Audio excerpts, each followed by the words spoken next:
That's right. Strap in. Hang on. Here we go. It's time for some knuckleheads. You know, sometimes working too hard can be bad for your health, Mel.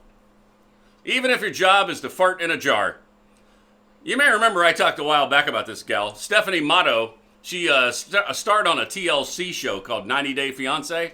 She's been selling her farts in a jar to her social media followers and revealed she was earning around $50,000 a week. Each jar full of flatulence sold for about $1,000.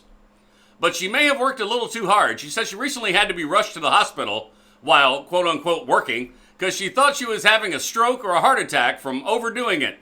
She explained she had consumed 3 protein shakes and a bowl of black bean soup and just wasn't feeling well. Doctors informed her she was just fine. She was just experiencing some terrible gas pains. They advised her to take some gas suppressant pills, which she said has effectively ended her business. So now she has to retire. I guess you could say she's gone with the wind. $50,000 a week for farting in a jar? I'm clearly in the wrong line of work. Good gracious. Really? What?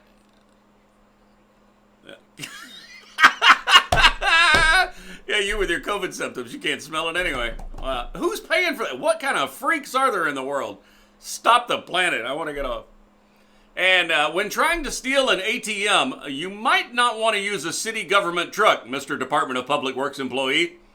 A Baltimore Public Works employee used a city truck to try stealing an ATM in Owings Mills during an early morning burglary, according to the Baltimore County Police and Baltimore City spokesman. 36-year-old Kirk Parker Jr. is charged with burglary, theft, and malicious destruction of property, and guilty of being a knucklehead. They'll never catch me in this public works truck. Right. Those are your knuckleheads. That's the kind of guy that probably buys the farts in the jar. Yeah, that's probably him, yeah. So he can afford more farts in a jar?